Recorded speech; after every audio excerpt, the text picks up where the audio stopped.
Yeah, I thought our first half at Northern Iowa was maybe the best we've played. I thought, I know our kids' attention was full based on the way Northern Iowa had played Iowa State 4 nights before. So, and you fear a little bit of a letdown coming off our Nebraska game at home, and so I thought our response, our first half was really, really good. I thought we got a little casual defensively in the second half. I mean, we went from giving up 26 in the first half to giving up 40, and just some breakdowns, some failures to communicate. But I also think, and I told them in the locker room, is that the expectations are high because the ceiling's really high. And, if you'd have told me we were going to win by about 20 going up there, I'd have been fine with it. But you get a little bit nitpicky when you think you have a team that can be special. So, but really pleased overall with how the game went, and and just we're pretty limited depth-wise. We're going to get Keone back. Keone Lockett, our freshman guard, is going to be able to play a few minutes tomorrow, and I think that'll help us. So these two don't have to play quite as many minutes. It's probably okay with them, but just gives us a little more flexibility, and it looks like we'll be without Rachel for a little bit longer. But I think that'll help us. I mean, our post rotation is great. I think Mallory, Brake, and Jamie Horan have played great off the bench for us, and obviously plugging Carly into the starting lineup is seamless based on how good she is and how much experience she is. So we're in a pretty good spot, but we will hopefully, with Keone over the next couple of weeks, working her way into some minutes, that'll help us too. Questions for either Coach or Lauren or Molly? Yeah, Molly, how did you process the second half defensively? Because you're up 23 coming out of the locker room, so Northern Iowa was probably going to come at you pretty hard. Yeah. And then obviously you have to fight the complacency of a 23-point lead for the last 20 minutes. Like, how much of that played into the lapses you guys experienced?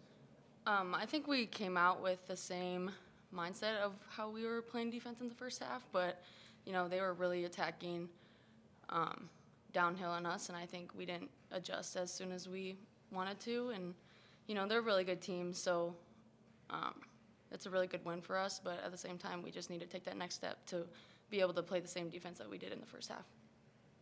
Lauren, I think you guys have been a different leading scorer in all 4 games so far. What does that kind of say to the balance offensively that this team has? Yeah, I think it's really special. There's not many teams where you're going to have a different 20-point score each game that we've played so far. And we were like that last year, and obviously throughout our first few games we've been like that thus far. And I think it also makes us really hard to guard too, when someone's having an off night or the defense is taking away something with a certain player, there's going to be a ton of other players that will step up. This is for any of you. How do you hold yourself to an internal standard when you know a win isn't good enough? In other words, as your coach was talking about, a ceiling. Meeting that ceiling, even in a game where you know you're probably going to win, how do you hold yourself to an internal standard where a win isn't satisfactory?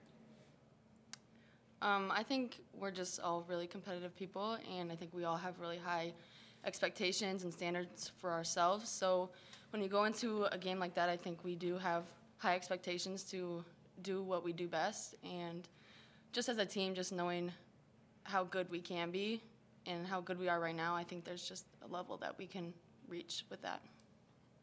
Is there a hustle stat that you guys track that tells you how hard and how well you're playing irrespective of the score? No, we don't. So just like We don't have, yeah. Like, is there, you just Yeah. feel like you're playing maximizing? Yeah, we don't stat charges. We don't stat deflections. A lot of teams do. I think defensively we're not built in the way that we're necessarily going to pressure teams. We're a little bit more scout heavy, and we're defending tendencies. And okay, what are we willing to give up, and what are we not willing to give up?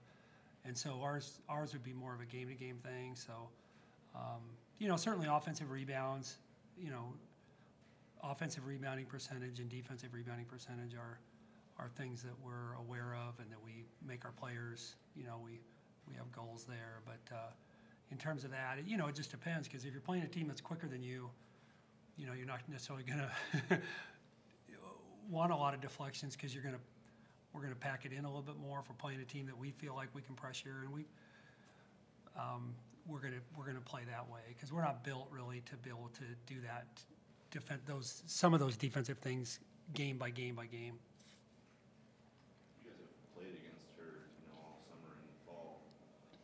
So I guess what's your level of surprise that Carly's been this disruptive player, especially when she switched onto ones? Like, it doesn't seem like they're able to break her down as maybe easily as they think when they get that switch and they get that matchup. Yeah, I think Carly has been playing great. The past couple of games, we've asked her to guard the point guard, which usually is a bit out of her typical players that she guards, but she's been doing awesome being able to get those deflections, and I think it just adds another dimension to our team where we're able to move Carly to guarding more guards instead of just post players. Does it make it easier for you guys to, I don't know, be as fresh as you need to be to execute how much physicality you're going to deal with offensively when she's taking the one for the majority of the game? Does that make a difference? Yeah, I think so. I mean, she's guarding the quick guards, she's longer, which makes it easier for us to, guard the other players on the court. And then, yeah, she's just so good because she's so consistent, and I think it just helps us out a lot. Yeah, I just meant more, does it alleviate some of the two-way pressure you would have to feel, and does it help you stay fresh offensively later in the games when you're, suppose if you guard the other team's point guard for 40 minutes, so you can be effective yourself. Yeah, I think it takes off a lot of pressure of us on the other end. So, just not being as tired guarding that quicker guard.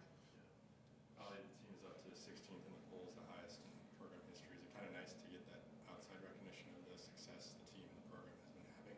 Yeah, I think we know how good we are, and I think it is nice that we are getting that recognition. But at the same time, I think we're all just kind of in our own world and in our own teams. But it is nice to have that outside recognition. Lauren, obviously this start to the season, a lot of road games. Has it been good maybe from a chemistry building standpoint, or do you guys enjoy kind of feeding off the opposing crowd bearing down on you?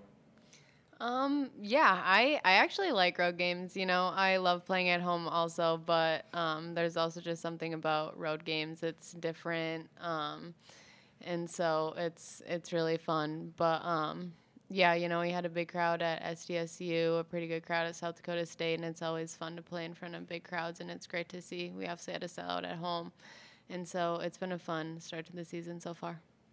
Do you have Thanksgiving here, or do you have it in a hotel? Actually, Jamie Horan's family is actually making us all Thanksgiving dinner when we get back, so that's going to be really nice. You can do when you get back. Yeah. So that, like over the weekend. Yep. That's cool. We did do it. I just wanted to say we did do a truck stop in Ogallala one year on our way to Fort Collins. We were playing in a tournament at Colorado State, and that was the only thing open on the interstate was Ogallala truck stop, and yeah, that was. 15 years later, I still remember it, so it must have been memorably bad. That's good stuff. Ironic, because Emma probably wants to go back there. Right? I apologize if you've answered this question before, but as you're putting together your non-conference schedule, simultaneously the Big East gives you 3 road games to start the season. How did that puzzle come together, and did you want it to be that way? That's Kirsten's fault because we had to hold the dates for first and second round volleyball. So, so that's why we're on the road. That not this coming weekend, but the following weekend, and then the second one, being on the road at Xavier Friday, was a product of our taking the Stanford game. So we were supposed to leave December 19, 20, 21 available potentially, but when we could fit in a game against Stanford. They allowed us to. They always let UConn schedule the way they want. They never make UConn hold the dates that they say that they're gonna. Or if you've got a compelling non-conference game, they'll allow you. So when we took that game, they wanted us to play a third game before Christmas, and it just worked out that was the only date that we could have. And lo and behold, volleyball was here for a conference tournament, so we're on the road for that game too. So it's fine. It's as Lauren said, it's it all kind of works back. So we'll get the first 3 on the road, but we'll have 10 of the last 17 at home, I guess. So. So Lauren, yesterday you had 19 points. You were 0 for 4 from 3 and 1 for 5 from the free throw line. How much work went into that other part of the floor in terms of finding a way to still score effectively when teams take away everything else, or the main weapon, I guess? Yeah, I feel like this year I've just been trying to take what the defense gives me. I mean, obviously, like you mentioned, I was 0 for 4 from 3. I didn't get one to fall yesterday, which is usually, like, pretty rare for me. But I was able to get to the basket and kind of hit some jumpers and get going that way. And so, yeah, and as for the free throws, there's no excuse there. I gotta start making more free throws, but... But I mean, it does look like you got a feel for what they're trying to take away on a given catch. If you have space to let it go versus if you have to put it on the deck and find an angle. Like, how many reps did you have to put in to get comfortable enough to, just put it on the floor and go? Yeah, that was definitely an emphasis for me in the off season, is kind of creating things off of closeouts. And every time I start like workout individually or threes, I always start with like pull-ups and shot fakes and jabs and everything. And so it's definitely an emphasis that I put on that over the off season. I think it's shown here in the first couple of games. How helpful is it from the offensive standpoint to be diverse enough like that to where you're, where if the defense is there on the catch and that's kind of the first priority, that there are still options to be able to score with that out of that action? With Lauren? With regard to Lauren, yeah. Lauren, she catches. Yeah. Obviously, she wants to get that out, but if that's taken away, Yeah. there are options off of that. Yeah, I think, I watched Lauren play. We watched Lauren play quite a bit in summer basketball, and that's the thing probably that surprises me the most is how good she is off the dribble. I knew she could catch and shoot it, and I knew she could, had a really good mid-range game, but she's better getting to the rim, and she gets more, and she can shoot the mid-range in balance better than I had thought. And part of it is she's probably just better than I realized, but the other part is that she's, as she just mentioned, she's continued to work on it, so she's even better. I mean, I think she's a really good finisher around the rim too with either hand, which, I think if you look at her build, you think, well, she probably isn't that great around the rim, but she really is really effective around the rim too. Hey, Lauren, your coach said this again after the Nebraska game. You're better than he thought you were. How many times has he told you that, irrespective of us? And has a coach ever said that? Expressed? Yeah, he has actually never told me that before, so this is the first time I've heard that. But yeah, so he's never told that to me individually, but yeah, kind of nice to hear him say it, I guess, in this sense. But If you yeah. ask my wife, I'm not really good at compliments, so. What do you think of him saying that, and what do you think he's saying when he says that? Yeah, I feel like when it comes to me, a lot of people just think like shooter. And so I feel like that might be kind of what he's saying. I could be wrong with that, but I feel like I can kind of surprise some people with my ability to put it on the floor, especially this season. And like you said, I've continued to work on it, so I haven't just stayed stagnant in that area. Anything else for Coach or Lauren and Molly? Do you feel like this team is more ready for this moment going, yes, you have Omaha, but also going into Big East play than compared to last year where this team was mentally and physically?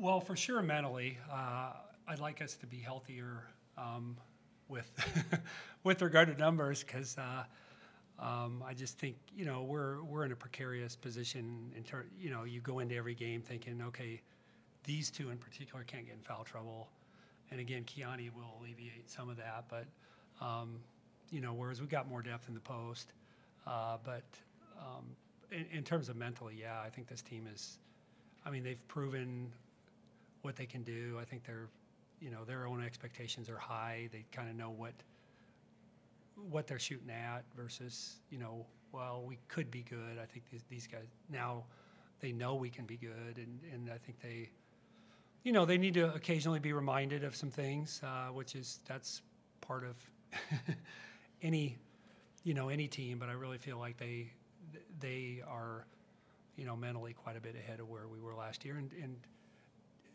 to your point about physically, the people who are healthy are, but it's just a matter of, you know, if we had maybe one more available body at this point. And so hopefully it's not too long before we get Rachel back. But until then, it's nice to have experience and talented players.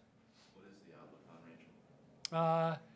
She'll be reevaluated in 10 days. So, I mean, she will not play this week or next week, I would assume. So, but I think after that, there's a chance. So, but you know, I say it can be a good thing. I mean, I think, you know, to your question about Carly, like I think her confidence will be greater based on what she's been able to do defensively the last couple games. Because we said going into the year, okay, when we take Rachel off the floor, who's that kid who's going to go let these guys sacrifice a little defense to be worried a little bit more about their offense. And we talked about it being either Lexi, who's not available now, or Carly. And I think Carly's done a great job, and I think that'll help her confidence going forward. And it'll help our staff to figure out ways to kind of work around when Lauren has to play 40 minutes. How can we let her rest a little defensively? Or Molly has to play 38. How can we give her a little bit of a break defensively? 37. How was the birthday dub?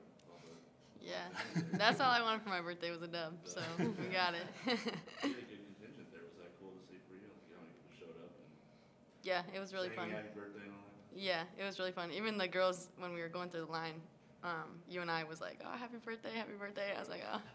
But I was like, oh, we just beat you. I don't know. But I was like, thanks. But yeah, it was cool to see all those people there. Anything else? Thank you, guys. Thank you, guys. Thank you. Goes